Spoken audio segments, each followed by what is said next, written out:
I, a 24-year-old female, work as a server at a family-owned restaurant. The restaurant's located in a strip mall. The bar next door is owned by the same family and shares the restaurant's kitchen.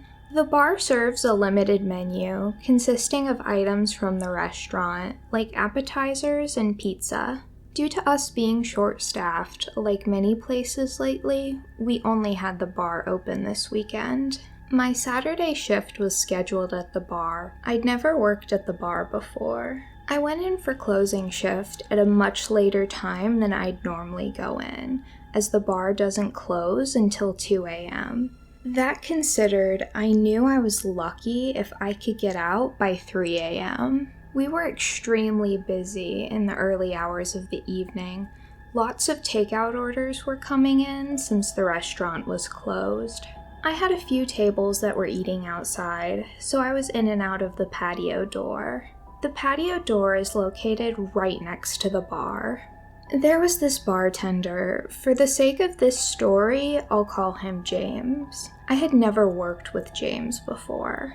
He was being really difficult, not filling my drink orders. This left several customers, understandably, upset.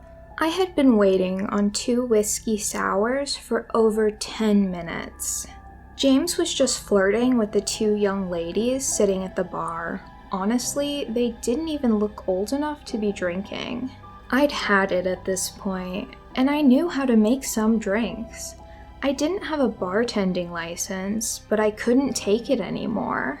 I went behind the bar and made the 2 drinks, double-checking the little picture cards to ensure I made everything correctly. After I'm done, James finally turns to me and asks what I'm doing behind the bar. He started saying really inappropriate things about my appearance and body. I ignored him. I took the drinks to my table, apologizing profusely. The nice couple was just happy to finally have their drinks. When I went back inside, James had returned to making googly eyes at the girls. I considered saying something to my manager Dawn at this point, but I knew he was cooking due to a no-call, no-show. I decided I should wait to bring it up until after the rush is over. About an hour later, I was on my 15-minute break out back smoking a cigarette. I had another waitress covering my tables. I'd forgotten about the James incident earlier and was just trying to get through the rest of my shift. But then James came outside and lit up a Black and Mild of all things. He started blowing the smoke in my face. I could instantly tell they were the wine ones. I smoked more of those than I'd like to admit back in college. But now, the smell was repulsive, especially in combination with his breath. James was missing several teeth, and the ones he had left were basically rotting out of his head.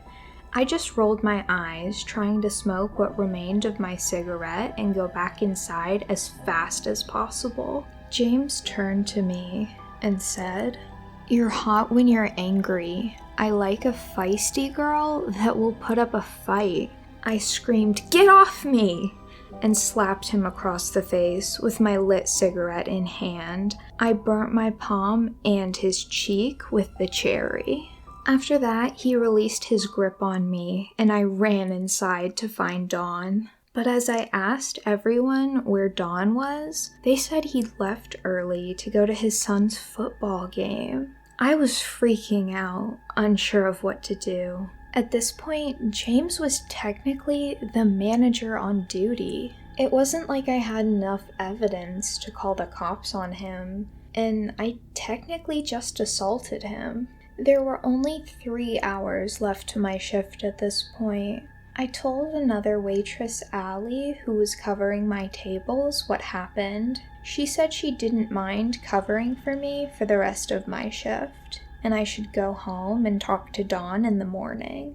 I obliged and got out of there in a flash. On my way home, I called my roommate crying. She was livid and wanted to give this dude a piece of her mind, but I talked her down. I don't want to know what James might have tried to do to her.